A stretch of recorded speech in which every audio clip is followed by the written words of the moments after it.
Alright, here we are again. As you can see, things are beginning to sprout. I'm down here by the pole beans and the sweet peas right here.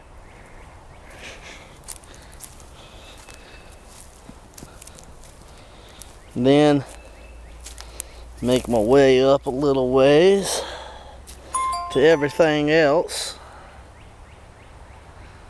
And the next step is I'm going to show you how to make your hills, because there are some things I've not planted yet because they are hill plants, but also because they don't tend to do too well just putting seed directly in the field. They're more a case of things where you want to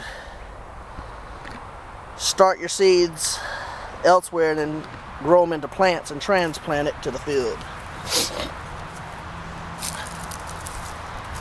Such as, for an example, tomatoes.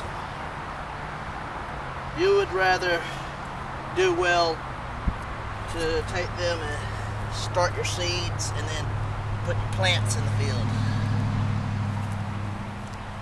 But for a tomato, for squash, for zucchini, things of that nature that I've got left to plant, they're all hill plants. Now you're going to make your hills simply. Take your hoe,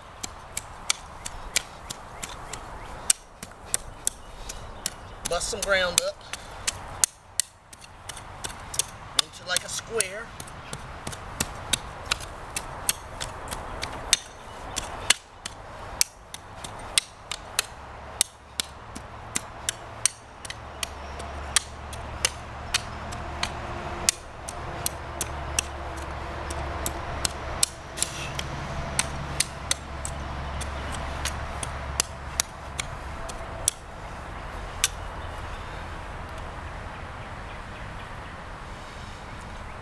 And once you busted it out into the square, the next step's real simple.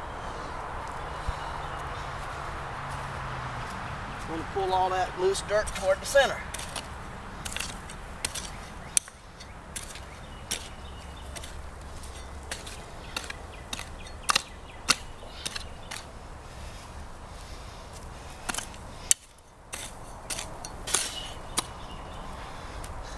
Pull it around.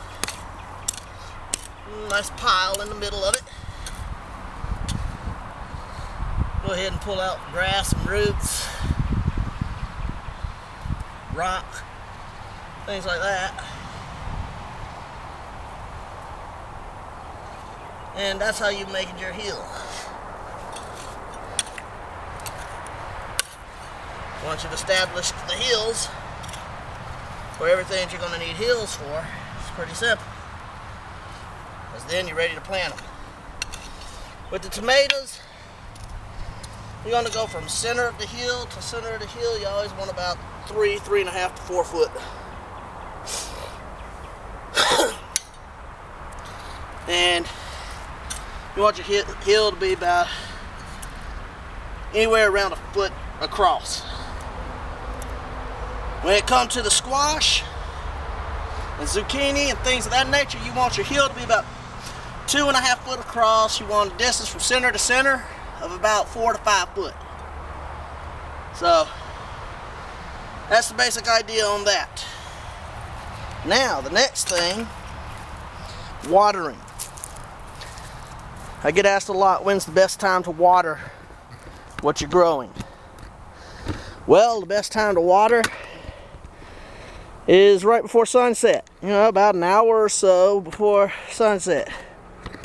You come out and you start watering till you've watered everything. After you've watered everything, then you wait another day, maybe 2 days. It just depends on your preference and how long your ground holds the water well. Is what it depends on. Now, if there's been any noise pollution, I'm sorry, there's still a bunch of logging going on nearby, and they've got all their equipment and trucks and all running all over the dang place, and as loud as can be. I apologize for any noise pollution if it messes up the audio on this. I'll take you up and walk you where you see where things are sprouting out.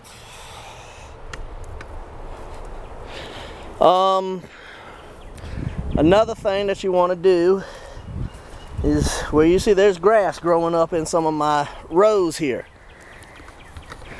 There's the way you deal with that grass. It's very easy, very simple. It's a little time consuming, a little energy eater, but it works.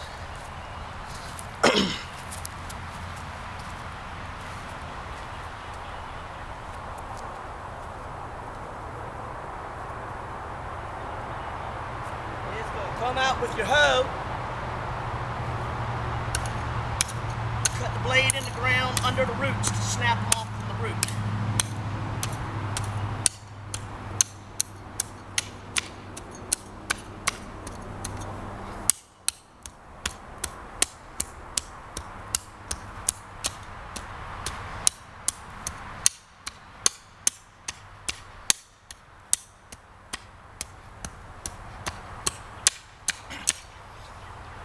You just do like that all the way down your walk row. Once you've done like that all the way down your walk row there, then you'll move on to the next. You're going to do that every time you see grass starting to come up. When it comes to grass and weeds and things growing in your actual hills, like this per se, you're going to have to bend over and pluck it by hand. But it's worth it in the end to deal with that little bit of inconvenience of having to bend over and pluck it. So, as you've seen, that's how you deal with grass growing in your walk path. How you make your hills.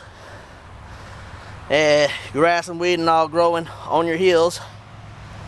You've learned that your best time to water is about an hour or so before sunset. So, keep it going, folks. Mad Dog signing out.